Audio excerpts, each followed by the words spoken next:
వినిపిస్తుంది మాతాజీ, బాగా వినిపిస్తుంది. సరిగ్గా వినిపిస్తుందా? వినిపిస్తుంది మాతాజీ. ప్రభుజీ అన్నారు ఇయర్ ఫోన్ చేంజ్ చేయండి అని. మరి ఇయర్ ఫోన్స్ అవి అవి వీటికన్నా ఇవి కొద్దిగా బాగా వినిపిస్తుంది. వినిపిస్తుంది మాతాజీ. ఇంతకు ముందు కూడా వినిపించింది, ఇప్పుడు కూడా బాగా వినిపిస్తుంది. ఓకే ఓకే మాతాజీ. ఓకే. అయితే నేను అనుకున్నాను ఇవాళ ఆ ఈ మొన్న 12వ తారీఖు హనుమాన్ జయంతి అయ్యింది కదా, అందుకోసం భగవంతునికి ఎప్పుడే కానీ ఆయనను మనం గ్లోరిఫై చేసిన దానికన్నా భగవంతుని భక్తులను మనం గ్లోరిఫై చేస్తే ఆయన ఆనందిస్తారండి. అందుకే మనం ఎప్పుడు భక్తులను గ్లోరిఫై చేస్తూ ఉండాలి. భక్తుల యొక్క గ్లోరిఫికేషనే మనని భక్తిలో ముందుకు తీసుకెళ్తుంది అనమాట.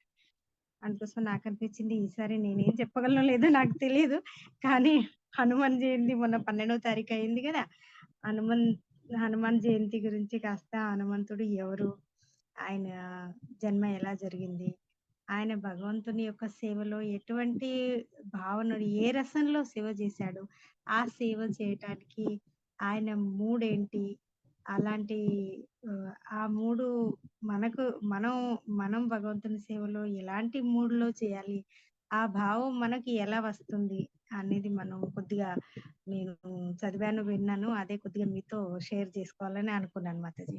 ఎప్పుడైతే నా వాయిస్ తక్కువ ఉంటుందో అప్పుడు మాతాజీ నాకు చెప్పండి, నేను కాస్త గట్టిగా మాట్లాడడానికి ప్రయత్నం చేస్తా. సరేనండి? అలాగే మాతాజీ. హరే కృష్ణ. నాకు మీది చాలా తక్కువగా వినిపిస్తుంది వాయిస్. నాది అంతే వినిపిస్తుందా? సరిగా వినబడుతుందా? బాగా వినిపిస్తుంది మాతాజీ. వినిపిస్తుంది మాతాజీ, బాగానే వినిపిస్తుంది. ఓకే ఓకే, థ్యాంక్ యూ మాతాజీ. అయితే ఈ హనుమంతుడు ఎవరంటే శివుని యొక్క 11వ అంశ. అంటే హనుమంతుడు శివుని యొక్క అంశం. శివునికి హనుమంతునికి తేడా లేదనమాట. అయితే ఇక్కడ స్టార్ట్ ఎలా మనం చేద్దామంటే, మనం భగవంతునికి సేవ భక్తి రసామృత సింధులో చెప్పబడింది. రూపగోస్వామి గారు చెప్తారు, మనం 5 రసాలు ఇన్ జనరల్, మెయిన్ రసాలు 5 రసాలు అనమాట. 5 రసాలలో మనం భగవంతుని యొక్క సేవ చేయొచ్చు. దాంట్లో 5 రసాలు ఏంటంటే మీకు తెలుసా ఎవరికైనా 5 రసాలు ఏంటేంటో? హరే కృష్ణ మాతాజీ. చెప్పండి.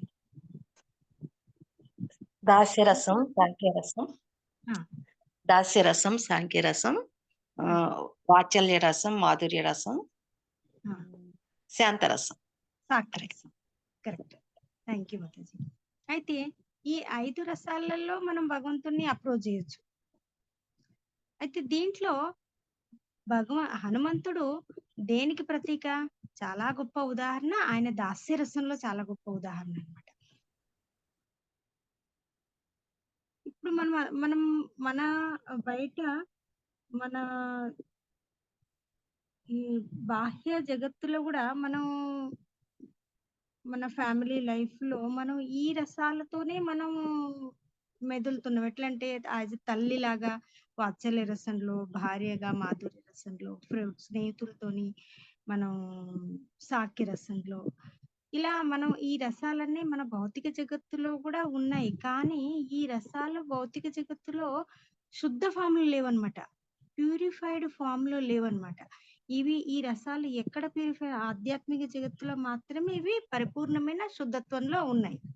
అవి ఇప్పుడు మనం ఈ రసాలు మన జీవనంలో ఉన్నాయంటే అవి ప్రతిబింబం లాగా, అవి శుద్ధమైన ఫామ్ లో లేవు.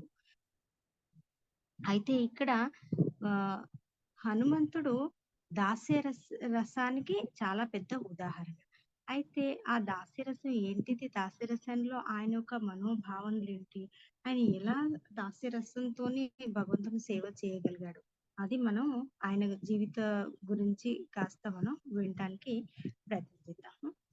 అయితే మన అందరిలో ప్రతి ఒక్కరి దగ్గర ఏదో ఒక ఎబిలిటీ ఉంటది. అంటే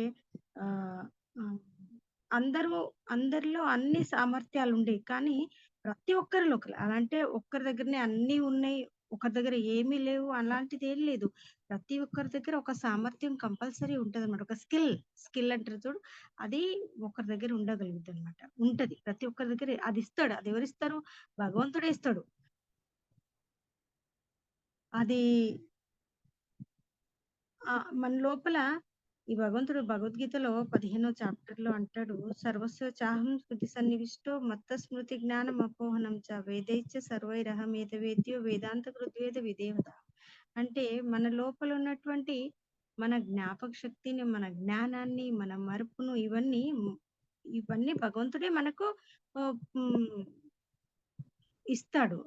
మన హృదయంలో పరమాత్మ రూపంలో ఉండి ఇవన్నీ ఆయనే మనకు ప్రసాదిస్తాడు.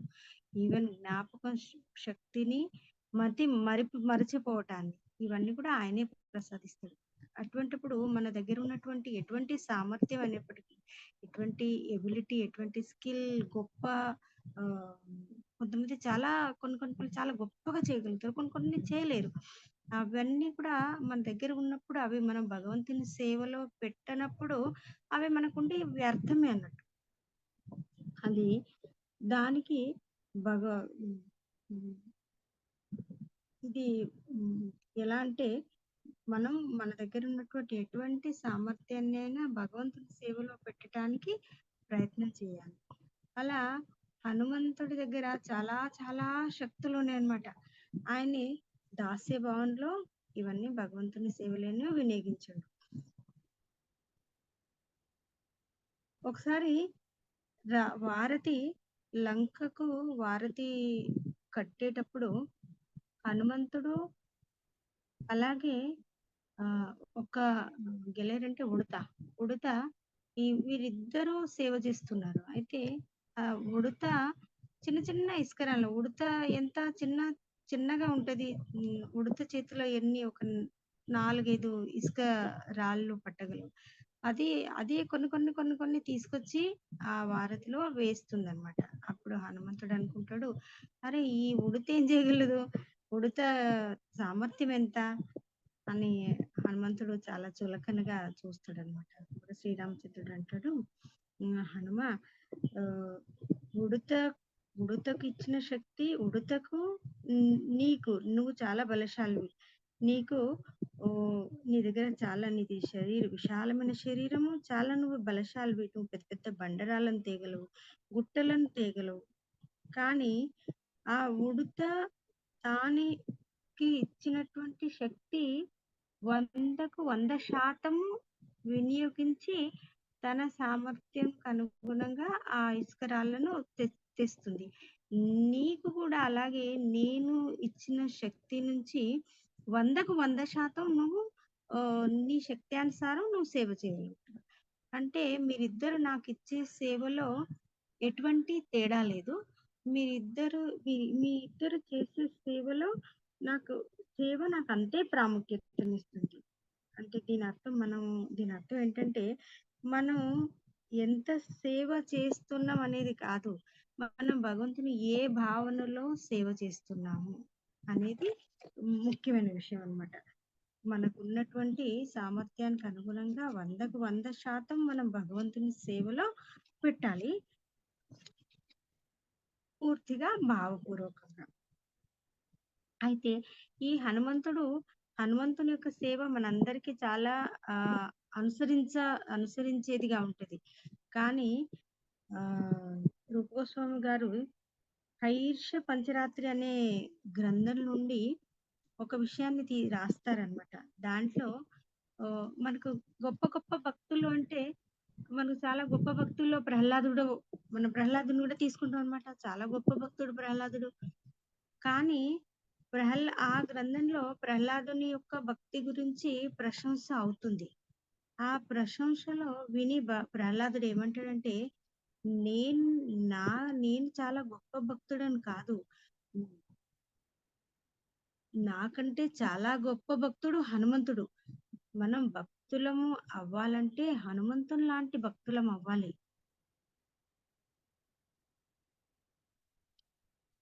ప్రహ్లాదుడు శ్రీకృష్ణ భగవానుడు నరసింహ రూపంలో ప్రకటించినప్పుడు హిరణ్యకృష్ణుని సంహరించిన తర్వాత ప్రహ్లాదునితో అంటాడేమని, ప్రహ్లాద్, నీ భక్తి భావనకు నేను చాలా సంతుష్టునయ్యాను.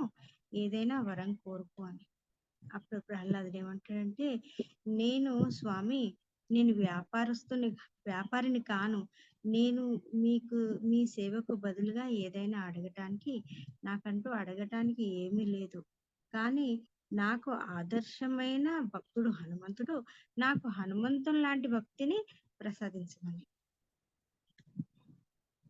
జనరల్లీ మనం ఎప్పుడైతే భగవంతుని దగ్గరికి మన ఇలాంటి కోరికలు భగవంతుడు మనని అడిగినా కూడా మనం మనలాంటి సాధారణ భక్తులు, ఎస్పెషల్లీ నాలాంటి సాధారణ భక్తులకు మాత్రం మనం డెఫినెట్లీ ఏదో ఒకటి అడుగుతాం. ఎందుకంటే మనం అంత హై లెవెల్ కి వెళ్ళేది లేదనుకోండి. మనం ఒకవేళ మన మనసులో మనం అడగకపోయినా కూడా మన మనసులో ఏదో ఒక ఇచ్చ ఉంటది. అంటే చిన్న చిన్న కోరికలైనా డెఫినెట్లీ అందరికీ ఉంటాయి. ఎలాంటివంటే ఆహ్, ఆరోగ్యం గురించి అడగడము, డబ్బు గురించి అడగటము, పిల్లల ఎడ్యుకేషన్ గురించి అడగటము, లేకుంటే ఫ్యామిలీ గురించి అడగటం, ఏదో ఒకటి ఫ్రెండ్స్ గురించి అడగటము, ఏదో ఒకటి భగవంతుని మనం సేవ చేసినా చేయకపోయినా మనం భగవంతుని అడుగుతూ ఉంటాం. కానీ భగవంతుడు ఇంత దయామయుడంట, మన మనసులో మనం అడగకపోయినప్పటికీ కూడా మన మనసులో ఉన్నటువంటి ఆ కోరిక ఆయనకు తెలుస్తది. ఆయన తీర్చేస్తాడట. ఎప్పుడు ఎప్పుడైతే మనం అడిగే కోరిక మన భక్తి జీవనంలో ఆటంకాన్ని కలగజేయనంత మటుకు. మనం మనం ఏదైనా కోరిక అడుగుతాం అనుకోండి, అది మన భక్తి జీవనంలో ఆటంకాన్ని కలగజేసే పరిస్థితుల్లో ఉంటే ఆయన అది శాంక్షన్ చేయడట. ఇలా అన్నమాట. అయితే గొప్ప గొప్ప భక్తులు ఏమీ అడగరు. ప్రహ్లాదుడే అనుకోండి, హనుమంతుడే అనుకోండి, ఏమీ వాళ్ళది పరిపూర్ణమైన హ్మ్.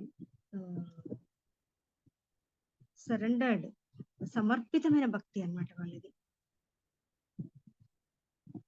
ఇవన్నీ ఇప్పుడు మనం జనరల్లీ మనం భక్తి అడుగుతాం. భక్తిలో ఏదో ఒకటి భగవంతుడిని అడుగుతాం కదా! ఇవన్నీ చాలా చిన్న చిన్న కోరికలు. కానీ ఇంకా గొప్ప గొప్ప తపస్సులు వాళ్ళు చేసేవాళ్ళు ఇంకేం అడుగుతారంటే వాళ్ళు భగవంతునిలో పూర్ణంగా లీనమవ్వటానికి. భగవంతునిలో లీనమవ్వటం, లేకపోతే భగవంతుని యొక్క బ్రహ్మజ్యోతిలో లీనమైపోవడానికి. అంటే భగవంతునికి స్వయం భగవంతుడు అవ్వటానికి వాళ్ళ కోరిక ఉంటదన్నమాట. అంటే భగ అది నాకనిపిస్తది అది సాధ్యమే కాదు. యాక్చువల్లీ మనం భగవంతుని యొక్క అంశ మాత్రమే. మనం ఎలా భగవంతుల్ని అవ్వగలుగుతాం?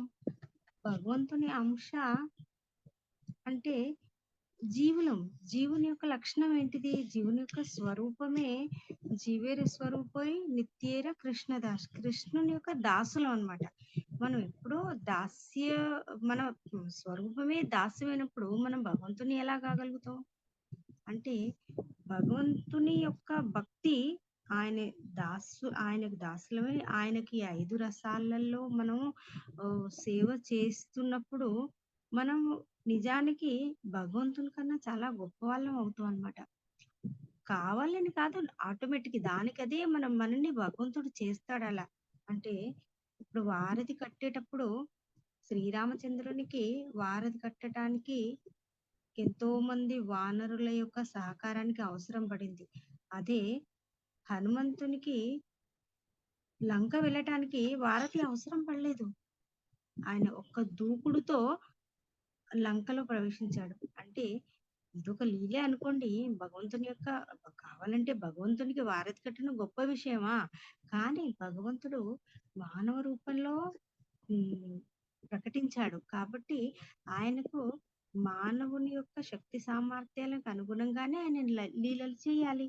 అందుకని ఆయనే తనకన్నా తన భక్తుని యొక్క శక్తిని చాలా గొప్పగా చూపించాడన్నమాట.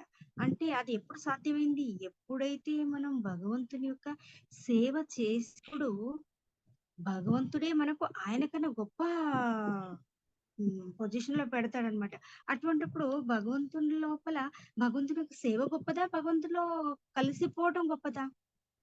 అలాగే యశోదమాయి చూసారా? యశోదమాయి వాత్సల్య రసంలో యశోదమాయి భగవంతుని యొక్క సేవ చేసింది. అప్పుడు భగవంతుడు ఆవిడకు పూరా సమర్పితమైపోయాడు.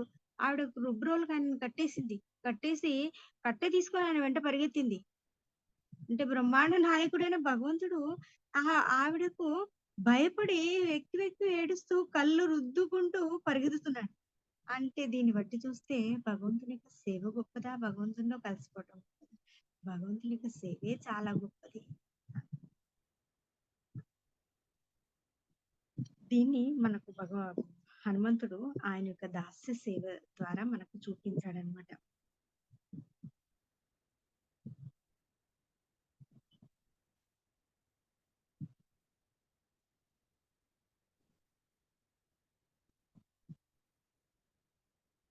అయితే ఇప్పుడు హనుమంతుడు లంక వెళ్తాడు. సుందరకాండలో హనుమంతుడు లంక వెళ్ళటం, అక్కడ ఆయన అల్లపుల్లలను సృష్టించడం, సీతామాయిని కనుగొనటం. ఆ తర్వాత హనుమంతుని ఇంద్రజితుడు బ్రహ్మపాశంతో కట్టివేసి తీసుకొచ్చి రావణుని మీద కూర్చోబెడితే రావణుడు అగ్నితో మండిపోతూ అడుగుతాడు, ఏమని, ఎవరు నువ్వు? అంత మటుకు ఎప్పుడు రావణుడు ఊహించి ఎరగడనమాట ఒక వానరుడు వచ్చి ఆయన లంకని ఇలా దహించి వేస్తాడని. అడుగుతాడు హనుమంతుని, ఎవరు నువ్వు అంటే నిజానికి మనం ఎవరము? మనం ఎప్పుడు మన పరిచయాన్ని మన శరీరంతో కలిపి మనం చెప్తాం అనమాట. ఇప్పుడు నన్ను ఎవరైనా అడుగుతారు అనుకోండి, మీరెవరు అని అంటే నేను డాక్టర్ లతా చిల్వేరి అని సో డిగ్రీ, ఇవన్నీ మనం చెప్తాం. మన వాళ్ళ పరిచయం ఇస్తాం. మన వెంట ఎవరైనా గొప్ప వాళ్ళు, మన రిలేషన్స్ లో ఎవరైనా గొప్ప వాళ్ళు ఉంటే వాళ్ళ పరిచయం కూడా ఇస్తాం అనమాట, మన పరిచయమే కాకుండా. కానీ ఇక్కడ గొప్ప భక్తులు హనుమంతుడు లాంటి వాళ్ళు వాళ్ళ పరిచయాన్ని ఎలా ఇస్తారంటే ఏమంటాడు, దాసోహం కౌసలేంద్రస్య రామస్య క్లిష్ట కర్మణః. అంటే హనుమంతుడు ఆయన పరిచయాన్ని ఎలా ఇస్తున్నాడంటే, దాస్ అహం అంటే నేను దాసుని ఎవరికి, కౌసలేంద్రస్య కౌసల రాజ్యానికి రాజైనటువంటి, ఇంద్ర అంటే రాజైనటువంటి, రామస్య శ్రీరామచంద్రునికి. ఆ తర్వాత శ్రీరామచంద్రుని యొక్క పరిచయాన్ని కూడా ఇస్తున్నాడు. ఏమని, ఆయన రాముని యొక్క లక్షణం ఏంటువంటిది, ఎటువంటి కార్యమైనా అలసట లేకుండా చేసేవాడు. అంటే ఆ హనుమంతుడు తన పరిచయాన్ని తన ప్రభు అయినటువంటి చంద్రునితో ఇస్తున్నాడు అనమాట. శ్రీరామచంద్రుని పరిచయాన్ని ఇస్తున్నాడు, నేను అతనికి దాసుని మాత్రమే అని. అంటే తన పేరు తన ఏంటి చెప్పలేదు. అదే నేను ఇంత బలశాలిని, నేను ఒక్క చాలాంతో అంటే ఒక్క దూకుడుతో నేను మహేంద్ర పర్వతం నుండి త్రికుట పర్వతం చేరుకున్నాను అని చెప్పటం లేదు, నా పేరు హనుమంతుడు అని.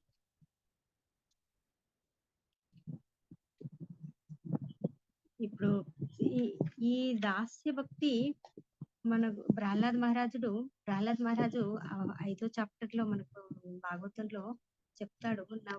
నవవిధ భక్తులు, భక్తి యొక్క 9 అంగాల గురించి చెప్తాడు అనమాట. దాంట్లో ఆ 9 అంగాలలో శ్రవణం, కీర్తనం చెప్తారా మాతాజీ ఎవరన్నా 9 అంగాలని? భక్తి యొక్క 9 విధ అంగాలు చెప్పండి ఎవరన్నా. హరే కృష్ణ మాతాజీ. మాత చెప్పండి. శ్రవణము, కీర్తనం, స్మరణం, అర్చనం, పాదసేవనం, వందనం, దాస్యం, సాఖ్యం, ఆత్మ నివేదనం, పూజనం. ఇవి 9 భక్తి యొక్క 9 అంగాలన్నమాట. దాంట్లో శ్రవణం, ఈ 9 అంగాలలో ఏ ఒక్క అంగాన్ని మనం పరిపూర్ణంగా చేసినా కూడా మన జీవనం సఫలం అవుతుందట. దానికి ఉదాహరణలు కూడా ఇవ్వబడ్డాయి. ఏంటంటే శ్రవణానికి పరీక్షిత్ మహారాజుని చెప్పారు.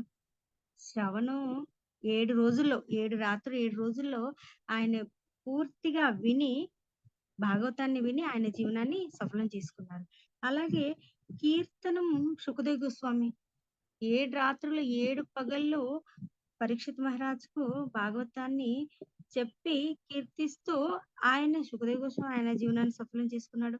అలాగే దాస్య భావానికి దా దాస్యానికి హనుమంతుడు ప్రతీక అన్నమాట. గొప్ప ప్రతీక హనుమంతుడు. అయితే ఈ ఆంజనేయులు ఎవరు? ఆంజనేయుల యొక్క జన్మ ఎలా జరిగింది అనేది ఇప్పుడు మనం విందాం. మనం లాస్ట్ ఇయర్ కిష్కింధకు వెళ్ళినాం. అవును గదా! మీరు కూడా వచ్చారు గదా! సౌత్ ఇండియా యాత్రలో మనం తెలుగు యాత్రలో కిష్కింధ వెళ్ళినాం. వచ్చాం మాతాజీ. వచ్చాం మాతాజీ. వచ్చారు కదా! అక్కడ మనం ఆంజనేయుని యొక్క జన్మ ప్లేస్ కూడా వెళ్ళినాం. అదేంటి? అంజనాద్రి. అంజనాద్రి. అంజనాద్రి అన్నమాట. ఆంజనేయాద్రి. అద్రి అంటే పర్వతం. అంజన ఆయన తల్లి పేరు అన్నమాట. అయితే దేవతలందరూ క్షీరసాగర యొక్క చివరకు వెళ్ళి అక్కడికి వెళ్ళి శ్రీ మహావిష్ణువును ప్రార్థిస్తారు. ఏమనంటే, ప్రభు రాక్షసుల సంఖ్య పెరిగిపోయింది, రాక్షసులు చాలా బలశాలులయ్యారు, అందుకోసం మీకు మళ్ళీ ప్రకటించాల్సిన అవసరం ఉంది, మీ ఆవిర్భావానికి అవసరం ఉంది. అప్పుడు శ్రీమన్నారాయణుడు అంటాడు, అవును నేను త్వరలో అవతరిస్తాను, కానీ నాకన్నా ముందు మీరందరూ ప్రకటించాలి, మీ పిల్లలందరినీ వానర యోనిలో జన్మింప చేయండి అని. అయితే దాంట్లో ఈ వానరులు సామాన్యులు కాదు, వానరులందరూ చాలా శక్తివంతులు అన్నట్టు. ఇంద్రదేవుని పుత్రుడు వాలిగా, సూర్యదేవుని యొక్క పుత్రుడు సుగ్రీవునిగా, వాయుదేవుని యొక్క పుత్రుడు హనుమంతునిగా, బ్రహ్మదేవుని యొక్క పుత్రుడు జాంబవతుడిలా జన్మం తీసుకున్నారనమాట. అయితే వాయుదేవుడు అంజనీ మాత మాధ్యంతో ఆంజనేయుని యొక్క జన్మ జరిగింది. అయితే ఒకసారి ఆంజనేయుడు ఉదయం అంజనాదేవి ఆయనకు బ్రేక్ఫాస్ట్ తినిపిస్తుంది అనమాట. తినిపించిన తర్వాత ఎర్లీ మార్నింగ్ 7 తినిపించిన తర్వాత ఆవిడ పళ్ళు తీసుకోవటానికి వెళ్తే అప్పుడే అదే సమయంలో సూర్యోదయం అవుతుంటే ఈ ఆంజనేయుడు సూర్యుని ఉదయిస్తున్న సూర్యుడు ఎలా ఉంటాడు? ఎర్రగా బంతిలా ఉంటాడు. అంటే ఆరెంజ్ లాగా కనిపిస్తాడు కదా. ఈ బాలుడు చూసి ఆ ఉదయించే సూర్యుడిని చూసి పట్టుకోవటానికి వెళ్తాడు అనమాట. పట్టుకోవటానికి ఒక్కసారిగా దూకుతాడు అనమాట. దూకి ఎలా వెళ్తాడంటే, ఎంత వేగంతో వెళ్తాడంటే, ఒక విల్లంబు నుంచి విడిచిన బాణం ఎలా దూసుకొని వెళ్తుందో అలా వెళ్తున్నాడు. ఎంత వేగం అంటే అది గరుడుని యొక్క వేగం కన్నా ఎక్కువ. ఆరు మనోవేగం అంటే జనరల్లీ అన్నిటికన్నా వేగవంతమైనది ఏది?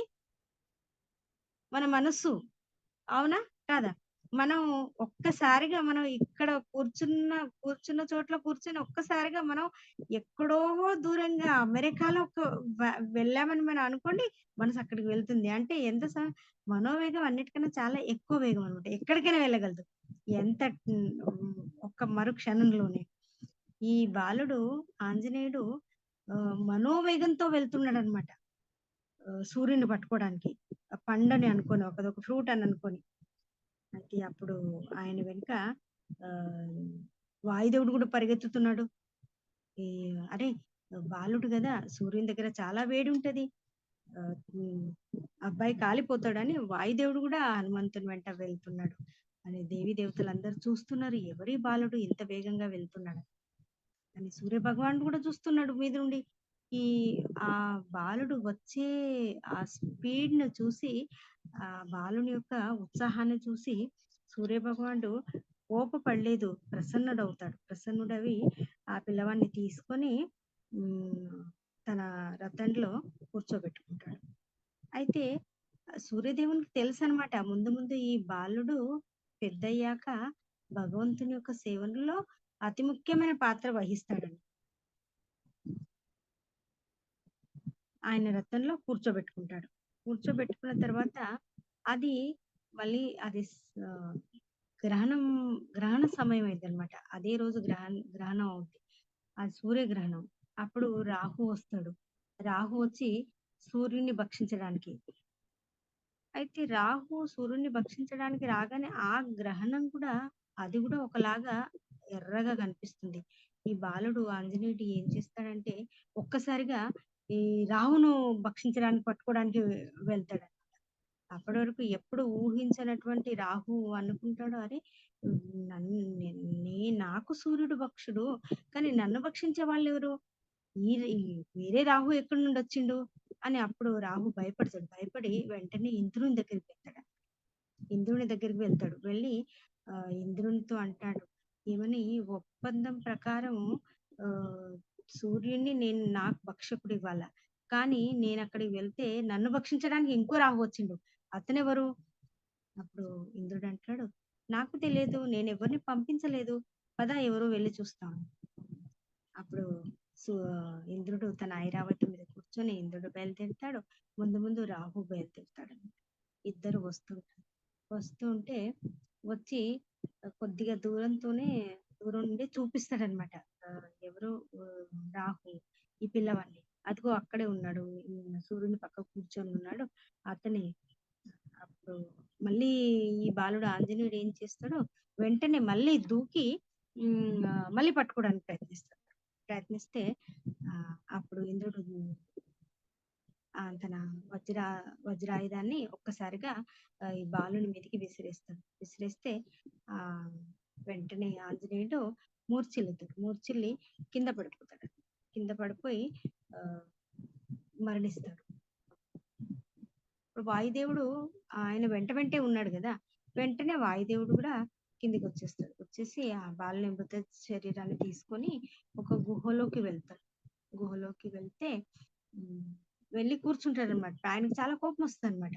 కోపం వచ్చి చాలా చింతితుడై ఆ బాలుని తీసుకొని గుహలోకి వెళ్ళి కూర్చుంటాడు. అప్పుడు మొత్తం భూమండలం బ్రహ్మాండం అంతా వాయు ప్రసారణ బంద్ అయిపోతుంది. ఎక్కడ వాయు ప్రసారం లేదు. ఇప్పుడు జనరల్లీ మనకు కొంచెం హవా లేకపోతే మనం ఫ్యాన్ యూజ్ చేస్తాం, ఏసీసీ యూజ్ చేస్తాం. అది వాయువు అనేది ఎక్కువైనప్పుడు తుఫాను అది మనకు సహనం అవ్వదు, వాయువు లేనప్పుడు మనకు సహనం అవ్వదు అనమాట. ఆయన కోపంతో ఆయన ప్రసారణ మొత్తం స్టాప్ చేసేసి గుహలో ఆంజనేయులతో విషాదంలో ఉంటాడు అనమాట. అప్పుడు దేవతలందరికీ చాలా కష్టమైంది. ఇప్పుడు మన శరీరంలో కూడా బయటి వాయువే కాకుండా మన శరీరంలో కూడా 8 రకాల వాయువులు ఉంటాయి. ప్రాణవాయువు, అపానవాయువు, దానవాయువు, సమాన వాయువు. ఈ వాయువులన్నీ ఒక్కొక్క వాయువు ఒక్కొక్క మన శరీరంలో జరిగే ఫంక్షన్స్, క్రియలన్నింటినీ ఒక్కొక్క వాయువు కంట్రోల్ చేస్తుంటది కదా. అలా దేవతలందరికీ వాళ్ళకి ఈవెన్ శౌచాది క్రియలు చేయటానికి కూడా కష్టమైపోద్ది అనమాట. అప్పుడు అందరూ బ్రహ్మదేవుని దగ్గరికి వెళ్తారు. బ్రహ్మదేవుని దగ్గరికి వెళ్తే బ్రహ్మదేవుడు, మీకు తెలియదా, ఆ బాలుడు సామాన్యుడు కాడు, ముందు భగవంతుని యొక్క మన సేవలోనే ఉపయోగపడతాడు, భగవంతుని సేవలో ఉపయోగపడతాడు, అని మనం వెళ్దామని అందరూ వస్తారనమాట. వచ్చి బ్రహ్మదేవుడు, ఇంద్రుడు, సూర్యుడు, యముడు, వరుణుడు వీళ్ళందరూ కలిసి వచ్చి గుహలోకి వెళ్తారు. వెళ్ళి బ్రహ్మదేవుడు ముందుగా వెళ్ళి ఇప్పుడు మనమందరం ఈ బాలుని ఆశీర్వదించాలి, మళ్ళీ విగత జీవనం నుంచి జీవనంలోకి తీసుకొని రావాలి. బ్రహ్మదేవుడు ఆయన చేతితో ఒక్కసారిగా ఆ బాలుని యొక్క శరీరంపై ఒక చేయి తింపగానే బాలు లేచి శరీరం నుంచి బయటికి వెళ్ళిన ఆత్మ మళ్ళీ శరీరంలోకి వస్తుంది. బాలుడు జీవితుడు అవుతాడు. అప్పుడు ఇంద్రుడు ఫస్ట్ ఇంద్రుడే దండించాడు కదా, అందుకోసం ఇంద్రుడు ఏం చేస్తాడు, ఒక తామర పువ్వుల యొక్క హారాన్ని ఆ బాలునికి వేసి చెప్తాడనమాట, ఏమని, నేను ఈ బాలునికి శాస్త్ర జ్ఞానాన్ని ఇస్తాను, అలాగే ఈ బాలుడు ఒక విద్వాంసుడు అవుతాడు, అలాగే వాక్పటు చాలా గొప్ప వాక్పటు అవుతాడు. వాక్పటు అంటే మాట్లాడే శక్తి అనమాట. ఇప్పుడు మాట్లాడడం అంటే కొంతమంది చాలా చక్కగా మాట్లాడతారు, కొంతమంది మాట్లాడరు అనమాట. చక్కగా మాట్లాడడం అంటే వాక్పటు అన్నమాట. ఏదే గాని ఆ వాక్పటునిస్తాను నేను అని ఆయన ఇస్తాడు. ఆ తర్వాత ఆహ్, సూర్యుడొస్తాడండి. సూర్యుడంటాడు, "ఈ బాలునికి నేను నా యొక్క తేజస్సు నుండి 1% ఇస్తాను." 1% అంటే సూర్యుని యొక్క తేజస్సు ఎంత చాలా చాలా మన క్యాలిక్యులేషన్‌కి బయటనమాట. అలాంటి తేజస్సు నుండి 1% నేనిస్తాను అంటాడనమాట. అంటే హ్మ్. 1% అంటే చూడండి మనం ఒక 100 వాట్స్ బల్బు పెట్టినా మనకు సరైన కాదు. ఎవరైనా మన కళ్ళలో టార్చ్ లైట్ వేసినా కూడా మనము స స మనం సహించలేమను. అలాంటిది 1% ఎంత తేజస్సును ప్రసాదిస్తాడనమాట. ఆ తర్వాత ఆహ్, వా వా వాయు వరుణ దేవుడొస్తాడు. వరుణ దేవుడొచ్చి అంటాడు, నా యొక్క అస్త్ర శస్త్రాలు ఏవి ఈయన మీద నుండి ఈయనకు ఎటువంటి ఎక్కడ గాని ఈయనకి ఎఫెక్ట్ కావు. మళ్ళీ ఆయన ఎటువంటి చిన్న సూక్ష్మాతి సూక్ష్మ రూపాన్నైనా తీసుకోగలడు. చాలా పెద్ద రూపాన్నైనా తీసుకోగలడు. ఎటువంటి రూపాన్నైనా తీసుకోగలడు అని. అలాగే ఇంద్రుడంటాడు మళ్ళీ, నా బ్రహ్మాస్త్రం, నా వజ్రాయుధం ఎప్పుడూ ఈ ఇతని మీద ఎఫెక్ట్ కాదనమాట.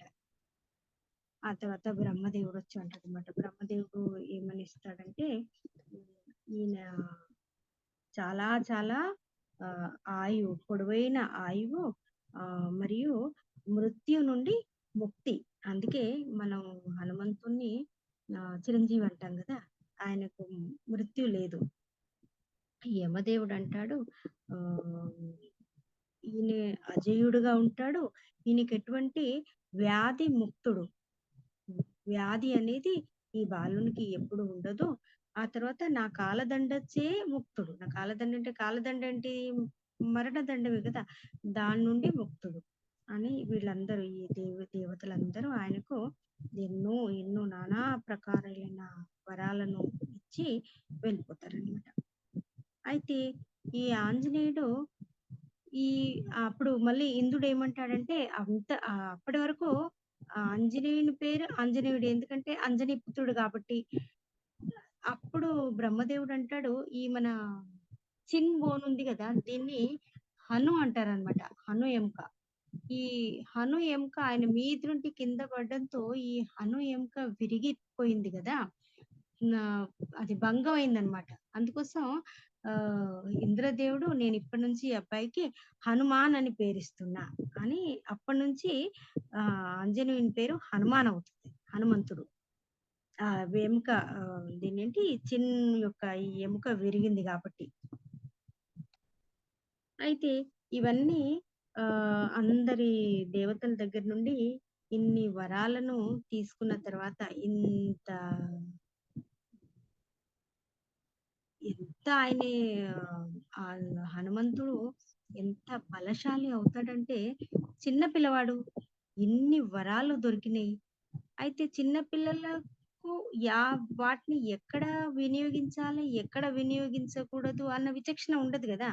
ఆయనే అన్ ఎంత చాలా అల్లకల్లోలం చేస్తున్నాడంటే బ్రాహ్మణులను, తపస్సు చేసుకునే వాళ్ళను అందరినీ ఆయన చాలా కష్టపెడుతున్నాడనమాట.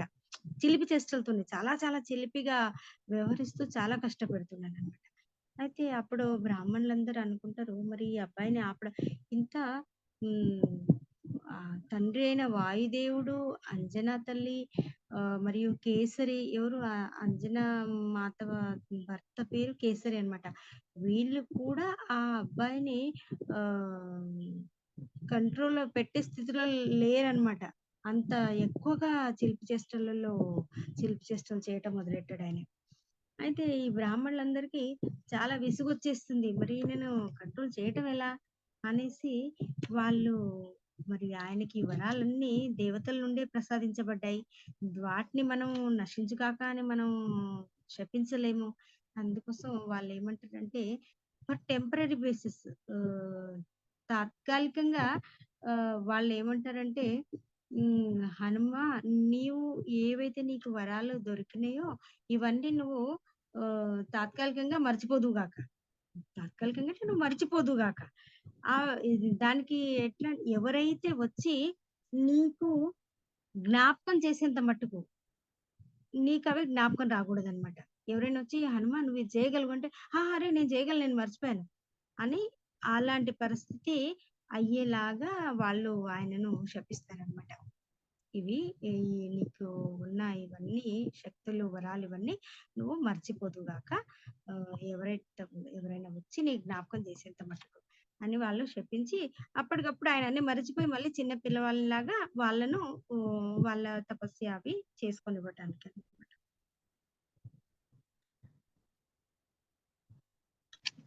ఈ రహస్యం అనేది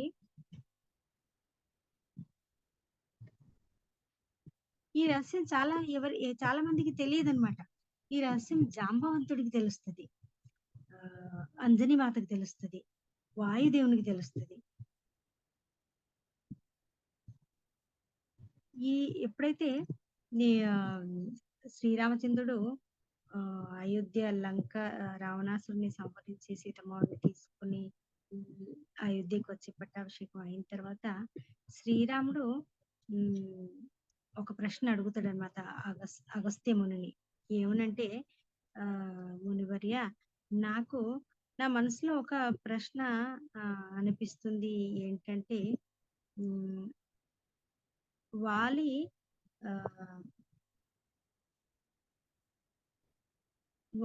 రావణుని కన్నా వాలి చాలా బలశాలి అన్నమాట. కానీ హనుమంతుడు నాకు చేసిన సేవలను చూస్తే హనుమంతుడు వాలి కన్నా బలవంతుడు. మరి వాలి కన్నా హనుమంతుడు బలవంతుడు అయితే అయినప్పుడు మరి వాలి సుగ్రీవుల యొక్క పోరాటం అయినప్పుడు వాళ్ళని సంహరించడానికి నన్నెందుకు వినియోగించాల్సి వచ్చింది? హనుమంతుడును సుగ్రీవుడు చాలా ఫ్రెండ్స్ అన్నమాట. మరి హనుమంతుడు ఎందుకు సంహరించలేదు వాళ్ళని అని అడుగుతాడు అనమాట అగస్త్యముని శ్రీరామచంద్రుడు. ఆ సభలో హనుమంతుడు కూడా ఉంటాడు. అయితే అప్పుడు అగస్త్యుడు ఇవన్నీ రహస్యాలు చెప్తాడనమాట. హనుమంతునికి ఇలాంటి శాపం ఉంది, అందుకోసం అప్పుడు ఆయనకి ఎవరు జ్ఞాపకం చేసేవాళ్ళు లేరనమాట. అందుకోసం ఆయనే మీకు వాళ్ళని సంహరించాల్సి వచ్చింది అని. అప్పుడు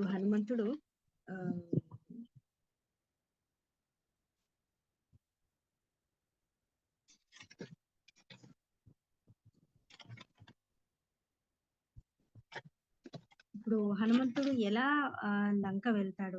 అయితే సుగ్రీవునికి రాజ్యాభిషేకం వాలిని సంహరించి సుగ్రీవుని యొక్క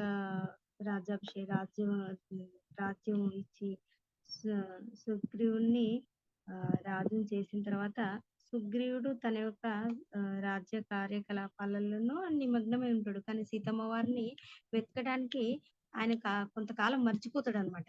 దాంట్లోనే నిమగ్నమైపోతాడు. అప్పుడు లక్ష్మణుడు వచ్చి జ్ఞాపకం చేస్తాడు అనమాట. సుగ్రీవ, నువ్వు మర్చిపోయావా? సీతమ్మ వారిని వెతకాలి. అప్పుడు సుగ్రీవుడు క్షమాపణ అడిగి హనుమంతుడు, అంగదుడు, జాంబవంతుడు వీళ్ళందరూ వెతకటానికి వెళ్తారనమాట. వెళ్తే అప్పుడు జాంబవంతుని యొక్క అన్నయ్య సంతాపని వీళ్ళందరూ అన్ని చోట్ల వెతికి వస్తారు, కానీ ఎక్కడ వెతకలేకపోతారు సీతమ్మ వారిని. అయితే జాంబవంతుని యొక్క అన్నయ్య సంతాపని చెప్తాడనమాట. నా వయసు నేను చాలా వృద్ధినయ్యాను, కానీ నా చూపు ఇంకా 100 యోజనల వరకు చూడగలదు. నా దృష్టితో నేను చూస్తే లంకలో సీతమ్మ వారు నాకు కనిపిస్తుంది అని. అప్పుడు అందరు చాలా ఆనందపడతారు. కానీ మరి లంక వెళ్ళాలెవరు? వెళ్ళగలగాలి కదా ఎవరైనా. ఇంత 100 యోజనాల దూరం సముద్రం దాటి వెళ్ళాలి. వెళ్ళే వాళ్ళు ఎవరు అంటే అప్పుడు జాంబవంతుడు అంటాడు, నేను యవ్వనంలో ఉన్నప్పుడు పూరా భూమండలాన్ని నేను చుట్టగలిగేవాడిని, కానీ ఇప్పుడు ఈ వయసులో నేను వెళ్తే లంక వరకు వెళ్ళొచ్చు ఏమో, కానీ తిరిగి రావటం చెప్పలేను అని. అలాగే అంగదుడు కూడా అలానే అంటాడు, నేను వెళ్ళగలను గాని తిరిగి రాలేను అని. చాలా మంది వానరులందరూ నేను ఒక 10 యోజనాలు వెళ్ళగలను, 20 యోజనాలు వెళ్ళగలను. ఇలా కొంత మట్టుకే వెళ్ళగలను అని అంటుంటారనమాట. కానీ హనుమంతుడు ఆహ్, ఏమీ ఎరగనట్టు నిలబడతాడు. ఎందుకంటే ఆయనకు జ్ఞాపకం లేదు ఆయన దగ్గర ఎంత శక్తి ఉందో. అప్పుడు జాంబవంతుడికి ఈ విషయం హనుమ, ఈ పని ఈ కార్యాన్ని నువ్వు ఒక్కనివే చేయగలవు అన అని జ్ఞాపకం చేస్తాడు హనుమంతుడికి. చేస్తే హనుమంతుడు, అవునవును నేను చేయగలను, నేను ఈజీలీ చేయగలను ఈ పని అని అప్పుడు అని వెంటనే ఆయన శరీరాన్ని ఎంత పెద్దగా చేస్తాడంటే చాలా చాలా పెద్దగా చేస్తాడు. చేస్తే ఆ భారాన్ని భూదేవి కూడా మోయలేనటువంటి అంత భారాన్ని తన శరీర భారాన్ని పెంచేస్తాడు ఆయన వెంటనే. అప్పుడు ఉమ్, రామచంద్రుని పర్మిషన్ తీసుకొని మందార పర్వతం మీద నుంచి ఒక్క దూకుతాడనమాట సముద్రం మీద వెళ్తూ ఉంటాడు. వెళ్తుంటే అప్పుడు దేవతలందరూ చూస్తుంటారు ఆయన వెళ్ళటాన్ని.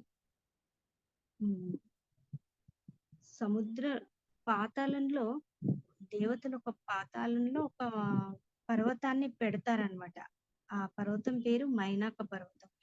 మైనాక పర్వతాన్ని ఎందుకు పెడతారంటే పాతాళం నుంచి రాక్షసులు భూమి వైపు రాకుండా దాన్ని పెడతారు. అయితే వాళ్ళు మైనాక పర్వతంతో అంటారు, మైనాక నువ్వు వెళ్ళి ఆంజనేయుని పరీక్ష చేయాలి, నువ్వు మీదికి వచ్చి ఆంజనేయుడిని అడ్డుకోవాలి, ఆయన వెళ్ళగలడా లేదా అని. అప్పుడు మైనాక పర్వతం మీదికి వచ్చి ఆంజనేయుడిని అడ్డుకోపోతే ఆంజనేయుడు ఆయన వక్షస్థలంతోనే మైనాక పర్వతాన్ని మళ్ళీ పాతాళంలోకి నెట్టేస్తాడు. అప్పుడు మైనాక పర్వతానికి అర్థమైతే ఆంజనేయుని యొక్క శక్తి ఎంత పెద్దదో. అప్పుడు మళ్ళీ వచ్చి హనుమంత, నేను నిన్ను అడ్డుకోవడానికి రాలేదు, నువ్వు కొద్ది అలసిపోయి ఉంటావు, ఇంత దూరం ప్రయాణం చేసి కాసేపు నువ్వు నా మీద ఉండి కాస్త 2 నిమిషాలు సేద తీర్చుకొని పళ్ళు నీళ్లు అవి తీసుకొని వెళ్తావని నేను నీ సేవ చేయడానికే వచ్చాను అని చెప్తే ఆంజనేయుడు అంటాడు, ఇప్పుడు నాకు అవసరం లేదు, నేను ఒక ముఖ్యమైన సేవలో ఉన్నాను, శ్రీరామచంద్రుడి సేవలో. నేను వెళ్ళి వచ్చేటప్పుడు నేను అవసరమైతే నేను కొంచెం విశ్రాంతి చేస్తాను, మీ మీద థ్యాంక్స్ అని చెప్తాడు. ఆ తర్వాత మళ్ళీ ఒక ముందుకు వెళ్తూ ఉంటే యాక్చువల్లీ ఈ మైనాక పర్వతానికి కూడా రెక్కలు ఉంటాయన్నమాట. సత్యయుగంలో పర్వతాలన్నిటికీ రెక్కలు ఉండేవట. ఇది మైనాక పర్వతం చెప్తుందన్నమాట. ఎగురుతూ ఈయన ఎగురుతున్నాడు, ఆ పర్వతం కూడా ఎగురుతూ చెప్తున్నాడు, నాకు రెక్కలు ఎలా ఉన్నాయంటే సత్యయుగంలో అన్ని పర్వతాలకు రెక్కలు ఉండేవి, కానీ ఋషి మునులు ఆ రెక్కలన్నీ కట్ చేస్తారు. ఎందుకంటే పర్వతాలు అప్పుడప్పుడు ఎగురుతూ ఎక్కడో ఒక్కడ కింద ఏముందో చూసుకో కదా, సెట్ అయిపోతాయి అన్నమాట. అందుకోసమని వాళ్ళు రెక్కలను కట్ చేశారు. నేనొక్కని ఇంద్ర దేవుని యొక్క కృపతో నా రెక్కలు ఉండిపోయాయి అని ఆయన కథ చెప్తూ ఇద్దరు ఎగురుతూ కాసేపు అయిన తర్వాత మైనాక పర్వతం మళ్ళీ పాతాళంలోకి వెళ్ళిపోతారు. మళ్ళీ ముందుకు కొనసాగుతాడు ఆంజనేయుడు. ముందు కొనసాగితే ఇంకొక నాగదేవతను సురస నాగదేవత పేరు సురస. మళ్ళీ వీళ్ళు దేవతలు అంటారు, సురస నువ్వు ఒక రాక్షస రూపంలో వెళ్ళు ఆంజనేయుని అడ్డుకో అని. అప్పుడు ఆంజనేయుడు వెళ్ళి చాలా పెద్ద నోరు తెరుచుకొని హనుమంతుడా, నా నోట్లో నా ఎదురుగా ఎవరు వచ్చినా కూడా నా నోట్లోకి వెళ్ళాల్సిందే అంటే అప్పుడు ఆంజనేయుడు చూసి తన శరీరాన్ని చాలా పెద్దగా చేస్తే అప్పుడు సురస కూడా నోరు పెద్దగా చేస్తుంది. మళ్ళీ ఆంజనేయుడు శరీరాన్ని పెద్దగా చేస్తాడు, సురస పెద్దగా చేస్తుంది. ఇక్కడ ఆంజనేయుడు శరీరం పెద్దగా అవుతుంది, సురస నోరు పెద్దగా, ఇలా రెండు పెద్దగా, నోరు పెద్దగా శరీరం పెద్దగా ఇలా అవుతూ ఉంటాయి అన్నమాట. ఒక్కసారిగా ఆంజనేయునికి ఒక వరం ఉంది, ఏమని సూక్ష్మాతి సూక్ష్మ రూపమైన తీసుకునే వరం ఉంది. ఆయన వెంటనే ఏం చేస్తారు, ఒక చిన్న ఈగలాగా అయి ఆ సురస నోట్లోంచి లోపలికి వెళ్తాడు, బయటకు వచ్చేస్తాడు అనమాట. అయితే దాంతో అయిపోయింది, ఆ సురస నోట్లోకి వెళ్ళటం అయిపోయింది. సురస ఏముంటుంది, నా నోట్లోకి రావటమే అని. నోట్లోకి వెళ్ళటం అయిపోయింది, రావటం అయిపోయింది అనమాట. అలా సురస నుండి కూడా తప్పించుకొని వెళ్తుంటాడు,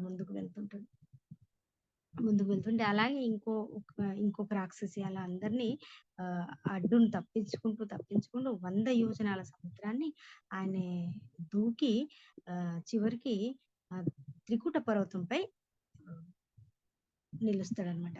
త్రికూట పర్వతం నుండి లంక కనిపిస్తుంది. త్రికూట పర్వతం మీద నిలబడితే ఆ త్రికూట పర్వతం మీద నిలబడి లంకను ఒక్కసారి చూస్తాడనమాట. లంక ఎంత వైభవంగా, ఎంత ఐశ్వర్యంతో ఉంటదంటే అందుకే బంగారు లంక అనేది కూడా చాలా చాలా ఐశ్వర్యవంతంగా. అప్పటి వరకు హనుమంతుడు ఎక్కడ చూసి ఉండలేడు అంత వైభవాన్ని, ఐశ్వర్యాన్ని. అది చూసి మెల్లగా లంకలో ప్రవేశించడానికి ప్రయత్నం చేస్తాడు. అప్పుడు లంకాదేవి, ఎవరైతే లంకను కాపాడుతూ ఉంటుందో, లంకాదేవి ఒక రాక్షసి రూపంలో వస్తుంది అనమాట. ఎవరు నువ్వు, ప్రవేశించకూడదు. అప్పుడు లంకాదేవిని ఒక్కసారిగా ఒక దెబ్బ వేస్తాడు హనుమంతుడు. వేస్తే ఆ లంకాదేవి పడిపోద్ది. వెంటనే పడిపోయిన తర్వాత ఆవిడ అంటది, ఒకసారి భవిష్యవాణి ఇలా చెప్పబడింది, ఎవరైతే వానరులు వచ్చి నా మీద ప్రహారం చేస్తారో అది ఒక చిహ్నం అన్నమాట, లంక యొక్క విధ్వంసానికి ప్రారంభం. అది నువ్వు ఈ రూపంలో, వానర రూపంలో వచ్చి నా మీద ప్రహారం చేసావు కదా, ఇది అంటే ఇప్పటి నుండి లంక విధ్వంసానికి స్టార్ట్ అయిందనమాట అనేసి ఆవిడ ఆయనకు వెళ్ళటానికి ఇస్తుంది. హనుమంతుడు లంకలో ప్రవేశించి లంక సూక్ష్మ రూపంలో అన్ని అంతఃపురాలలో అప్పుడు సీతమ్మ వారిని వెతకాలి. ఎక్కడెక్కడ వెతకాలి, ఎక్కడెక్కడ ఆడవాళ్ళు ఉంటారు, అంతఃపురంలో ఉంటారు, చెలికత్తెలు, రాణులు, ఆడవాళ్ళు ఎక్కడెక్కడ ఉంటారో అక్కడక్కడ అంతా వెతుకుతుండనమాట. అంటే ఆయన రూపం మార్చుకొని వెళ్తున్నాడు కాబట్టి ఎక్కడికైనా వెళ్ళటం రావడం జరుగుతుంది. కానీ ఎక్కడ ఆయనకు సీతమ్మ వారు కనిపించడం లేదు. చివరికి మధ్య మధ్యలో ఆయన అనుకుంటున్నాడు కూడా, అరే నేను తప్పు చేస్తున్నానేమో, ఆయన బ్రహ్మచారి, నేను ఆడవాళ్ళు ఉన్న కాడికి వెళ్ళకూడదు, కానీ వెళ్తున్నాను, కానీ సీతమ్మవారిని వెతకడానికి వెళ్ళాల్సిందే అనేసి చివరికి ఆయన అశోక వాటికకు వస్తాడు. అశోక వాటికకు వచ్చి ఒక చెట్టు మీద కూర్చుంటే అప్పుడే రావణుడు ఆయన రాణులను కొంతమంది రాక్షస స్త్రీలను తీసుకొని సీతమ్మ వారి వైపు వస్తుంటాడు. వచ్చి అప్పుడు సీతమ్మ వారిని అంటాడు, ఏమని, ఇప్పటికి 10 నెలల సమయం అయింది, ఇంకా 2 నెలల బాగుంది సంవత్సరానికి. ఈ 2 నెలల లోపు నీకు నువ్వు నాకు సమర్పితం అవ్వకపోతే ఈ రాక్షస స్త్రీలందరూ నిన్ను ముక్కలుగా కట్ చేసి తినేస్తారు, నువ్వు నిర్ణయించుకో అని ఆవిడను చాలా కోపంగా ఆవిడ అంటుంటే సీతమ్మ వారు కూడా కొద్దిగా భయపడింది. కానీ అధైర్యం చెందక ఏమంటుందంటే, దుష్టుడా, ఈ శ్రీరామచంద్రుడు వచ్చి నిన్ను సంహరించి నన్ను తీసుకెళ్తాడు అనేసి ఆవిడ మళ్ళీ తిరిగి సమాధానం ఇస్తుంది. అప్పుడు ఆంజనేయునికి మీదుండి ఇదంతా చూస్తున్నాడు కదా, అతనికి కన్ఫర్మ్ అయిపోద్ది అనమాట, ఈవిడే సీతమ్మవారు. అయితే అని రావణుడు వాళ్ళలో ఒక త్రిజట అనే రాక్షస స్త్రీ కూడా ఉంటది. ఆ రాక్షసిని ఏముంటదంటే, నాకు ఇవాళ తెల్లవారుజామున ఒక కళ వచ్చింది, ఆ కళలో శ్రీరాముడు అనే మానవుడు వచ్చి రావణుణ్ణి సంహరించి సీతమ్మ వారిని తీసుకెళ్తున్నాడని.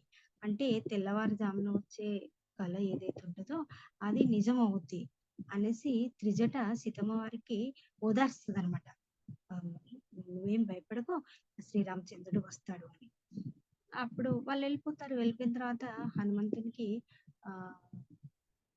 ఈవిడే సీతమ్మ వారని ఆయనకు తెలిసిపోయి ఆయన విచారంలో పడతాడు. ఎలా, నేను ఒక్కసారిగా ఆవిడ ముందు దూకాననుకో, ఆవిడ నన్ను నమ్మదు. ఒక బ్రాహ్మణ వేషంలో మళ్ళీ ఆ విచారం చేస్తాను, నేను ఒక బ్రాహ్మణ వేషంలో వెళ్ళనా అని. బ్రాహ్మణ వేషంలో వెళ్తే ఆవిడ ఎలాగూ నమ్మదు. ఎందుకంటే రావణుడు సాధు రూపంలో వెళ్ళి ఆవిడని అపహరించి తీసుకొచ్చాడు. మళ్ళీ ఒకసారి అనుకుంటాడు, నేనొక ఈ వానర రూపంలోనే వెళ్ళి అయోధ్యలో మాట్లాడే మాటలో మాట్లాడినా లేదు లేదు అలా అయినా ఆవిడ అనుకుంటది రావణుని యొక్క ఇదొక కపట చలన అనుకుంటది.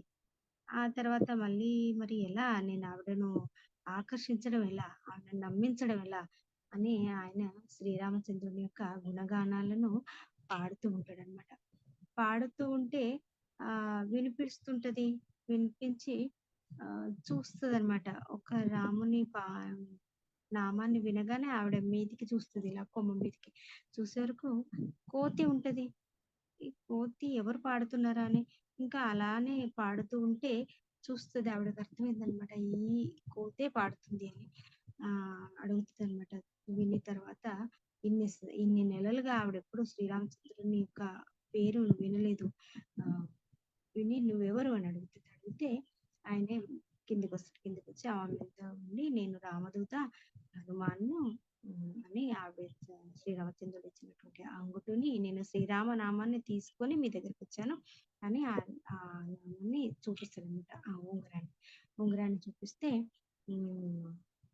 ఆవిడ అప్పుడు విశ్వసిస్తుంది. ఆయన మీద విశ్వసించి వెంటనే అంటాడనమాట. వెంటనే ఏమంటాడంటే అమ్మ మీరు నా నా భుజాల మీద కూర్చోండి నేను ఎప్పుడే తీసుకెళ్తాను మిమ్మల్ని అంటే అప్పుడు సీతమ్మ అంటది నువ్వు చూస్తే చిన్న వానరుడు చిన్న కోతిలాగా కనిపిస్తున్నాడు నేను నన్ను ఎలా తీసుకెళ్ళగలుగుతాను అండ్ నువ్వు కోతివి నన్ను తీసుకెళ్ళగలవా అంటే అప్పుడు హనుమంతుడు అనుకుంటాడు ఓహో అనేసి నేను తీసుకెళ్ళగలను నేను 100 యోజనాల దూరాన్ని నేను ఒక్క చలాన్లో నేను వచ్చేసాను మిమ్మల్ని ఎలా తీసుకెళ్ళగలను అప్పుడు మళ్ళీ సీతమ్మ వారు అంటది నువ్వు బలశాలివే నువ్వు సమర్థుడివే తీసుకెళ్ళగలవు కానీ నేను నీ భుజాల మీద నేను కూర్చున్నప్పుడు ఆ సముద్రం మీద ఎన్ని గాలులు వీస్తుంటాయి నేను తట్టుకోగలనా నేను సముద్రంలో పడిపోగలను ఇంకొక విషయం ఏంటంటే నన్ను శ్రీరామచంద్రుడు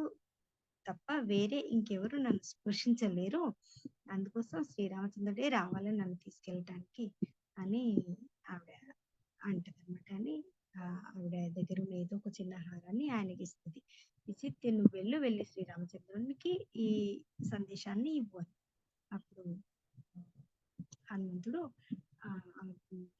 ఇది అయిన తర్వాత హనుమంతుడు ఒకసారి ఆ లంక యొక్క దాన్ని అనుమానం చెయ్యాలి కదా లంకలో ఎంత సేన ఉంది ఎలాగో యుద్ధం అవుతుంది యుద్ధానికి ముందు దాన్ని ఏంటి రిక్కింగ్ అంటారు అనమాట వెళ్ళి అన్ని మనం చూసుకోవడం అడ్వాన్స్లీ పోయి ఏవేవి ఎంత మన శక్తి ఎంత ఉండాలి ఇక్కడ ఎంత శక్తి సామర్థ్యాలని ఎంత సేన ఉంది మన యుద్ధం యొక్క స్ట్రాటజీ ఎలా ఉండాలి అనే దానికోసం ఆయన చూస్తూ ఉంటాడు అనమాట అప్పుడు ఇంద్రజిత్తుడు వచ్చి రావణుని కుమారుడు ఇంద్రజిత్తుడు వచ్చి హనుమంతుని తన పాశుపతాస్త్రంతో కట్టివేస్తే యాక్చువల్లీ హనుమంతునికి వరం ఉంది ఎటువంటి అస్త్ర శస్త్రాలు ఆయన మీద పనిచేయవు కానీ దానికి ఆయన ఎలా పట్టుబడతాడు అంటే తనకై తాను పట్టుబడతాడు అనమాట ఎందుకంటే ఆ అస్త్రానికి బ్రహ్మదేవుని యొక్క అస్త్రానికి బ్రహ్మదేవునికి ఆయనకు బ్రహ్మదేవుడు కాబట్టి ఆయన అస్త్రం కాబట్టి తనకై తాను బ్రహ్మదేవునికి ఇచ్చే గౌరవంతో ఆయన పట్టుబడి వచ్చి రాముని యొక్క ఆస్థానంలో కూర్చోబెడతారనమాట కూర్చోబెడితే ఆయన తోకకు నిప్పంటిస్తారు కదా నిప్పంటిస్తే ఆయన ప్రతి చోట అగ్గంటిస్తాడు కానీ ఎక్కడెక్కడ అంటించాడు విభీషణుని ఇల్లు ఒక్కటి కాలదు తర్వాత అశోక వాటికి ఒక్కటి కాలదనమాట అంటే మూర్ఖులకు కోపం వచ్చినప్పుడు అంతా సర్వనాశనం అవుతుంది కానీ భక్తులకు కోపం వచ్చినప్పుడు ఎక్కడ నాశనం అవ్వాలో అక్కడే నాశనం అవుతుంది అనమాట ఎక్కడ నాశనం అవ్వకూడదు అక్కడ నాశనం అవుతుంది అనమాట. ఇది భక్తి లోపల అటువంటి భక్తి ఇచ్చే జ్ఞానం.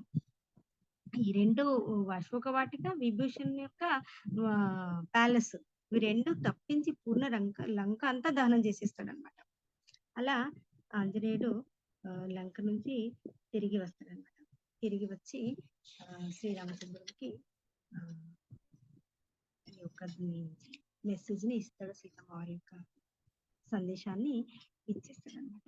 ఇది తర్వాత ఈ అయోధ్యలో రామ పట్టాభిషేకం అయ్యి అంతా అయిన తర్వాత శ్రీరామచంద్రుడు అందరి వానరులందరూ ఎంత సేవ చేశారు కదా, అందరికి ఏదో ఒక ఇది ఇవ్వాలి కదా, సత్కారం ఒకటి చెయ్యి, ఏదో ఒకటి ఇవ్వాలి కదా, టోకెన్ ఆఫ్ గ్రాటిట్యూడ్, గుర్తింపు వాళ్ళు చేసిన సహకారానికి గుర్తింపు రూపంలో ఏదో ఒక చిన్న సన్మానం చేయాలి కదా, అందరికి ఏదో ఒకటి ఇస్తూ ఉంటారన్నమాట. అప్పుడు శ్రీరాముడికి సీతమ్మ వారికి ఏమి తోచదు. అరే అందరికి ఇస్తారు కానీ హనుమంతునికి ఏమి ఇవ్వాలి, హనుమంతుని యొక్క పాత్ర చాలా చాలా గొప్పగా ఉంది, కానీ మనం ఏమిస్తే దానికి మనం జస్ట్ చేసిన వాళ్ళం అవుతాం అని ఆలోచిస్తూ ఉంటారు. అంతలో సీతమ్మ వారి మెడలో ఒక నవలక హారని ఉంటది అనమాట. ఆ హారు ఎక్కడకంటే అది అది ఆ రావణుని దగ్గర యాక్చువల్లీ ఆ హారు కుబేరుంది అనమాట.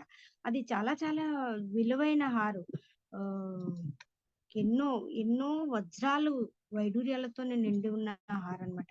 అది కుబేరుని దగ్గర నుండి రావణుడు తెచ్చుకుంటాడు. రావణ సంహారం అయిన తర్వాత విభీషణుడు ఆ హారును శ్రీరామచంద్రుడికి ఇస్తాడనమాట. శ్రీరామచంద్రుడు ఆ హారును సీతమ్మ వారికి ఇస్తాడు. అప్పుడు సీతమ్మ వారికి జ్ఞాపకం వస్తుంది అనమాట, అరే ఈ హారు ఇస్తే హనుమంతునికి సరిపోద్దేమో అనేసి ఆ హారు సీతమ్మ వారు హనుమంతుని మెడలో వేస్తే హనుమంతుడు ఆ హారు వేసుకొని వచ్చి కూర్చుంటాడు. ఇంకా సభ నడుస్తుంటుంది అనమాట. అయితే ఆ హనుమంతుడు ఆ హార్ను తన మెడలోంచి తీసి ఒక్కొక్క వజ్రాన్ని ఇలా తెంపి దాన్ని మళ్ళీ 2 ముక్కలు చేసి కింద పడేస్తుంటాడు. ఒక్కొక్కటి తెంపుతాడు, దాన్ని విరుస్తాడు, విరిచి దాన్ని పరీక్షగా చూసి మళ్ళీ కింద పడేస్తుంటాడు.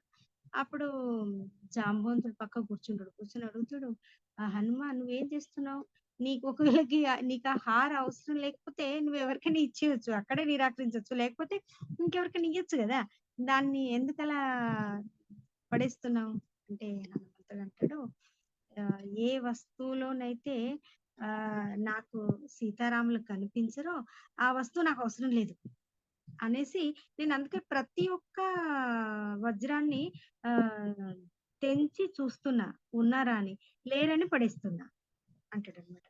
అని అందుకోసం నేను అన్ని తెంపి చూసి పరికించి పడేస్తున్నా.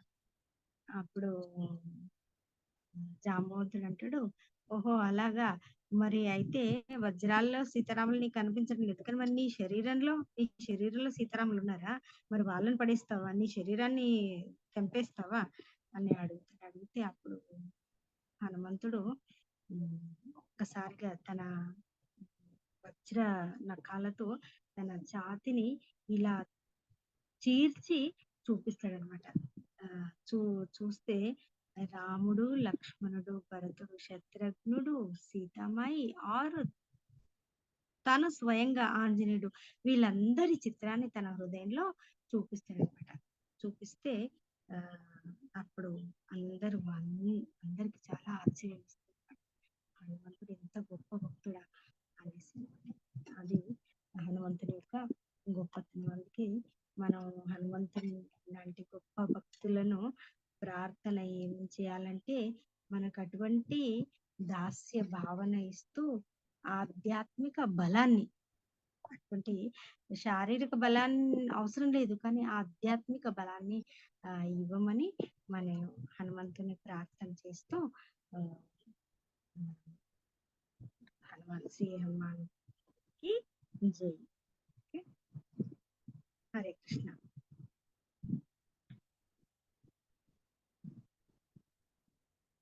హరే కృష్ణ.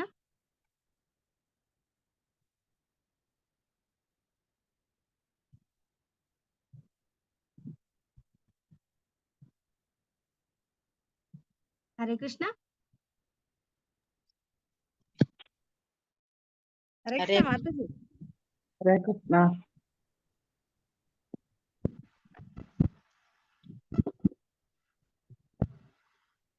ఇవన్నీ మీకు అందరికి చాలా మటుకు తెలిసే ఉంటాయి.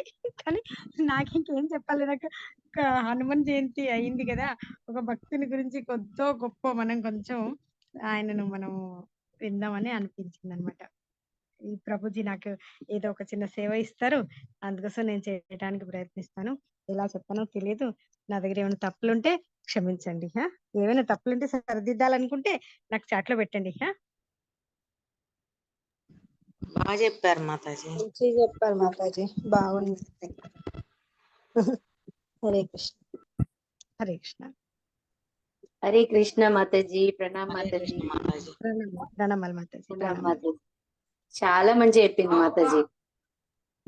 ఏదో చిన్నగా చెప్పడానికి ప్రయత్నం చేశాను మాతాజీ. అంటే ఇదంతా గురువు గారి కృప అన్నమాట, శ్రీకాంత్ కృష్ణ ప్రభు గారి కృప. ఆయన చాలా బిజీలో ఉంటారు. మాతాజీ చెప్తారా ఏమన్నా అంటే, చెప్తాను ప్రభుజీ. ఏదో ఒకటి మీతో సాంగత్యం అనే కొద్దిసేపు అసోసియేషన్ అయినా దొరుకుతుంది కదా మాతాజీ, అదే అనమాట నాది. రైట్ మాతాజీ. గురువులు చెప్పిన మాట వినాలి అంతే మనం.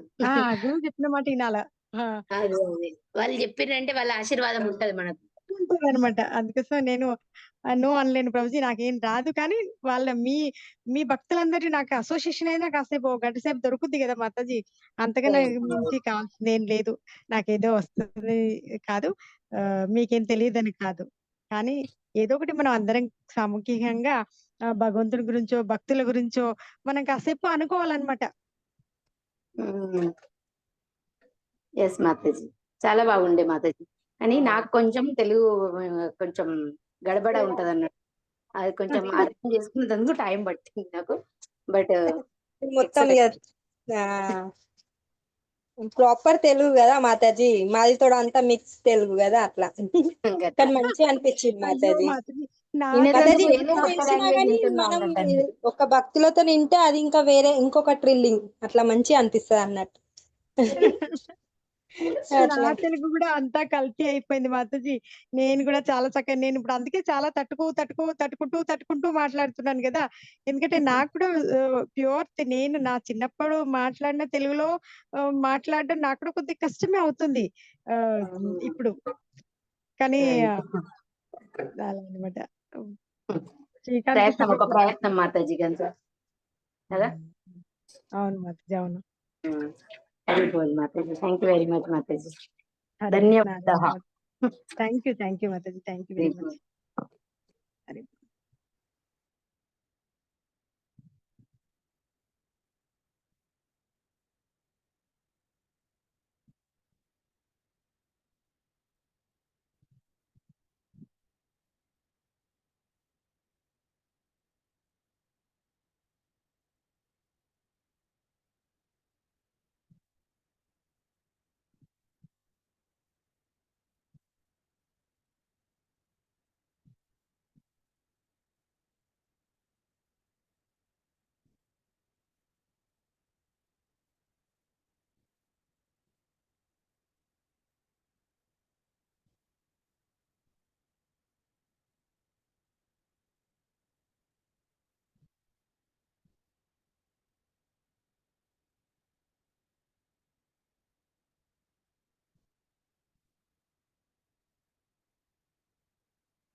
హరే కృష్ణ మాతాజీ, ఎవ్రీ వెడ్నెస్డే ఇదే టైం ఉంటుందా?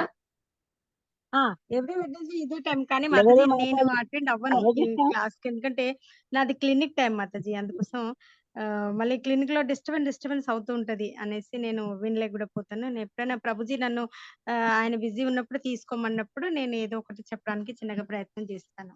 కానీ మంగళవారం క్లాస్ మాత్రం మనది ప్రభాదేవిలో అది ఫిక్స్ అన్నమాట. హరే కృష్ణ మాతాజీ. మాతాజీ హరే కృష్ణ. హరే కృష్ణ మాతాజీ. 6:30కి ఉంటది మాతాజీ ఎవ్రీ వెనస్డే. 6:30నా? 6:30 to 6:30 టు 8 o'clock అవుతుంది Mataji.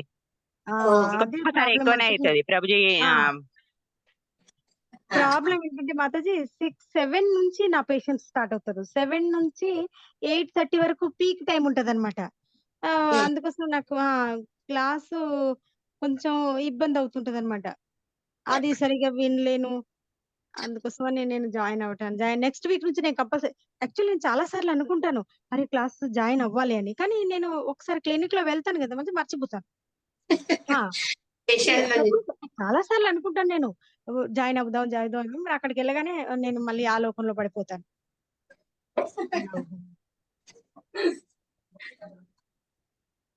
Very good. Thank you Yamuna మాతాజీ. మాతాజీ హరే కృష్ణ. హరే కృష్ణ మాతాజీ. నేను లీవ్ అవుతున్నా. ఎస్ మాతాజీ. ఓకే మాతాజీ. ఓకే హరే కృష్ణ. హరే కృష్ణ అందరికి. Thank you.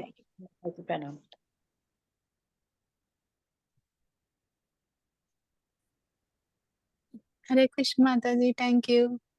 థ్యాంక్ యూ మాతాజీ. Thank you very much.